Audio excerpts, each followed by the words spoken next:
हरे कृष्ण।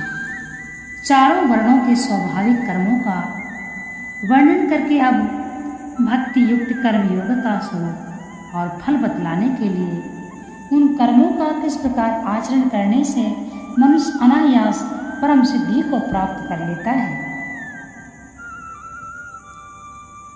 अपने अपने स्वाभाविक कर्मों में तत्परता से लगा हुआ मनुष्य भगवत प्राप्ति रूप परम सिद्धि को प्राप्त हो जाता है। अपने स्वाभाविक कर्म में लगा हुआ मनुष्य जिस प्रकार से कर्म करके परम सिद्धि को प्राप्त होता है, उस विधि को तू सुन।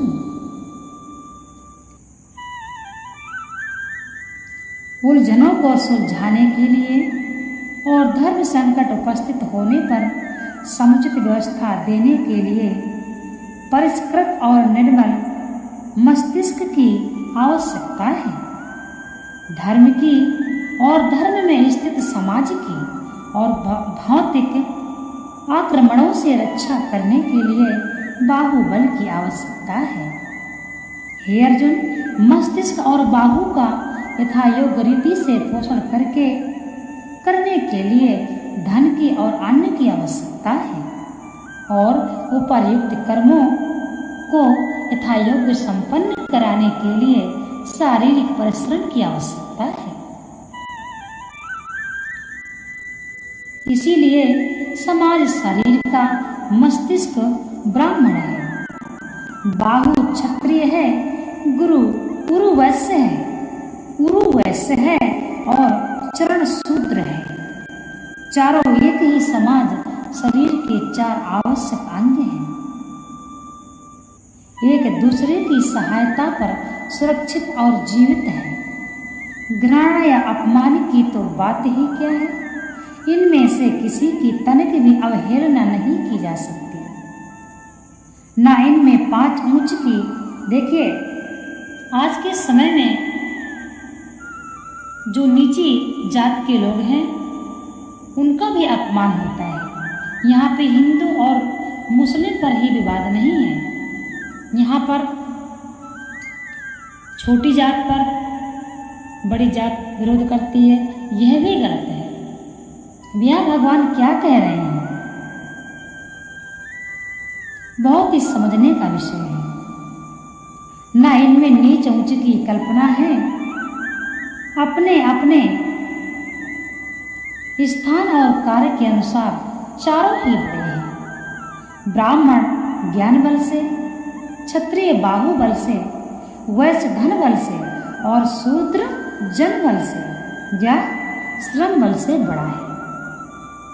चारों ही पूर्ण उपयोगिता है।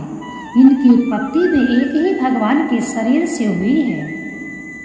ब्राह्मण की उत्पत्ति भगवान के श्री मुख से, क्षत्रिय की बाहु से, वैश्य की उरु से और शूद्र की चरणों से हुई है।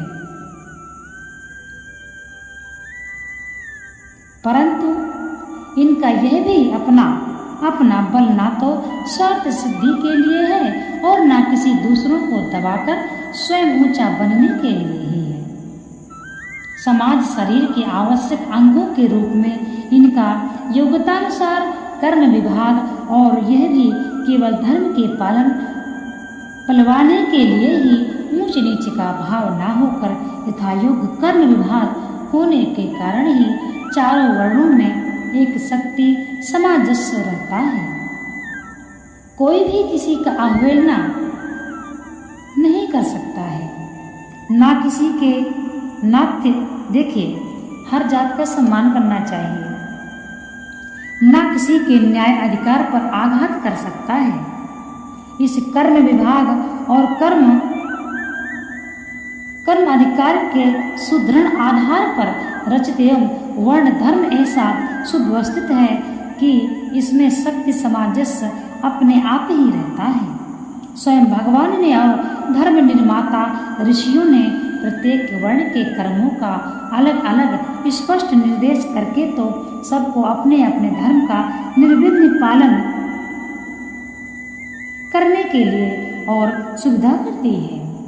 और स्वकर्म का पूरा पालन होने से शक्ति सामंजस्य में कभी बाधा आ ही नहीं सकती। यूरोप आदि देशों में स्वाभाविक ही मनुष्य समाज के 4 विभाग रहने पर भी निर्दिष्ट नियम न होने के कारण शक्ति सामंजस्य नहीं है। इसी से कभी ज्ञान बल सैनिक बल को दबाता है और कभी जन बल धन बल को परास्त करता है। भारतीय वर्ण विभाग में ऐसा न होकर सबके लिए पृथक पृथक कर्म निर्दिष्ट है। ऋषि सेवित वर्ण धर्म में ब्राह्मण का पद सबसे ऊंचा है। वह समाज के धर्म का निर्माता है। उसी की बनाई हुई विधि को सब मानते हैं। वह सबका गुरु पथ प्रदर्शक है, परंतु वह धन संग्रह नहीं करता, न ही दंड देता है, न भोग विलास में ही रुचि रखता है। स्वार्थ तो मानो उसके जीवन में है ही नहीं। धन ऐश्वर्य और पद गौरव को धूल के समान समझकर वह फल मूलों पर निर्वाह करता है। वह फल फूलों पर निर्वाह करता हुआ सपरिवार शहर से दूर वन में रहता है। दिन रात तपस्या, धर्म साधन और ज्ञान अर्जन में लगा रहता है और अपने सम दम तितिक्षा क्षमा आदि से समन्वित महान तपोबल के प्रभाव से दुर्लभ ज्ञान नेत्र प्राप्त करता है और उस ज्ञान की दिव्य ज्योति से सत्य का दर्शन कर सबको सत्य को बिना किसी स्वार्थ के सदाचार परायण साधु स्वभाव पुरुषों के द्वारा समाज में वितरण कर देता है। बदले में कुछ भी नहीं चाहता। समाज अपनी इच्छा से जो कुछ भी देता है या भिक्षा से जो कुछ भी मिल जाता है, उसी पर वह बड़ी सादगी से अपनी जीवन यात्रा चलाता है।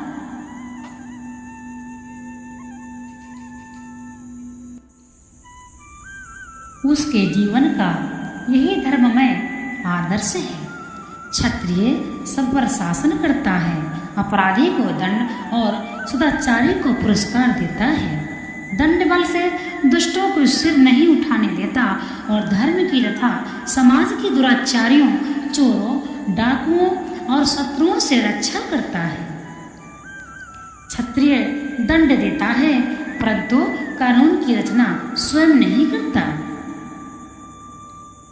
ब्राह्मण के बनाए हुए कानून के अनुसार ही वह आचरण करता है। ब्राह्मण रचित कानून के अनुसार ही वह प्रजा से कर वसूल करता है।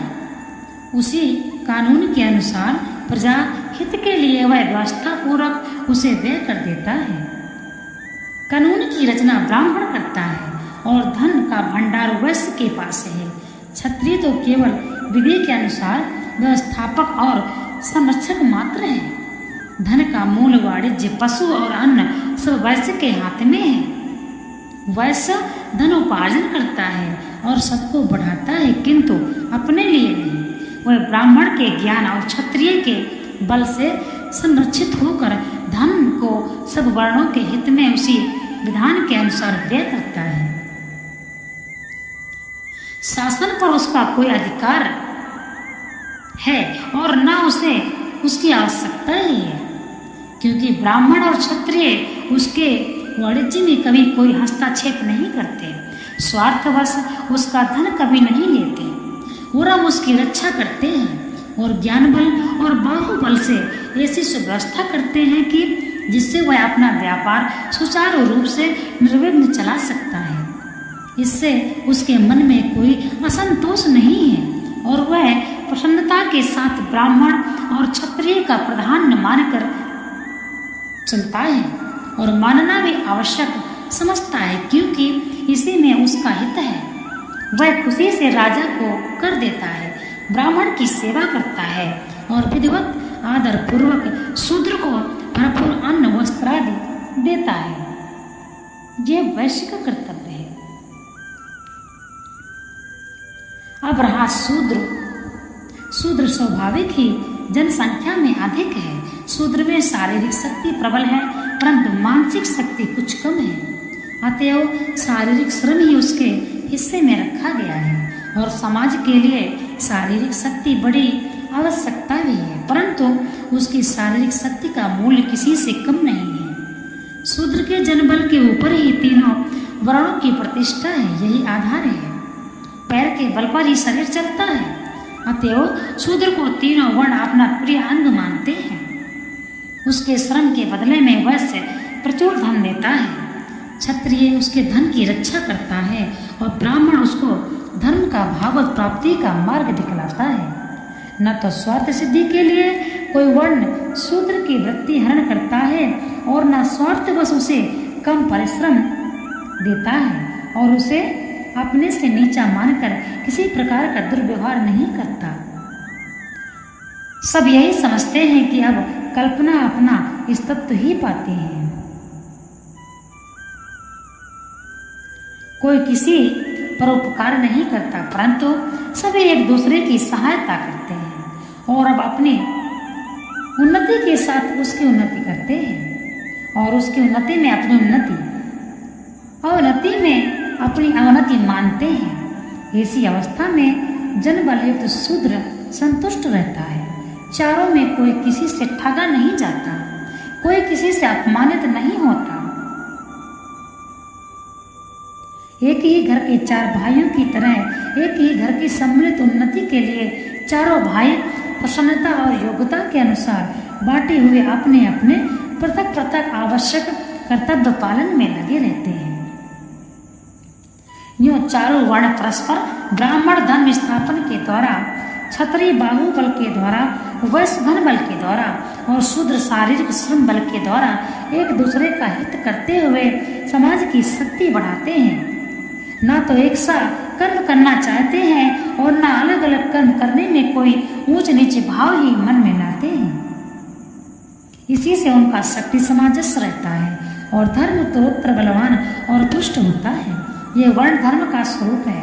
इस प्रकार गुण कर्म के विभाग ही वर्ण विभाग बनता है, परंतु इसका अर्थ यह नहीं कि मनमानी कर्म से वर्ण बदल जाता है। वर्ण का मूल जन्म है और कर्म उसके स्वरूप की रक्षा प्रधान कारण है। इस प्रकार जन्म और कर्म दोनों ही वर्ण में आवश्यक है। केवल कर्म से वर्ण को मानने वाले वस्तुतः वर्ण को मानते ही नहीं। वर्ण यदि कर्म पर ही माना जाए तब तो एक दिन में ही एक मनुष्य ना तो मालूम कितनी बार वर्ण बदलना पड़ेगा। फिर तो समाज में कोई श्रृंखला या उससे परंपरा की मतलब यह तो फिर समाज में कोई श्रृंखला या नियम ही नहीं रहेगा। सर्वथा व्यवस्था फैल जाएगी। परंतु भारतीय वर्ण धर्म में ऐसी बात नहीं है। यदि केवल कर्म से वर्ण माना जाता तो युद्ध के समय ब्राह्मणोचित कर्म करने को तैयार हुए अर्जुन को गीता में भगवान क्षत्रिय धर्म का उपदेश न करते।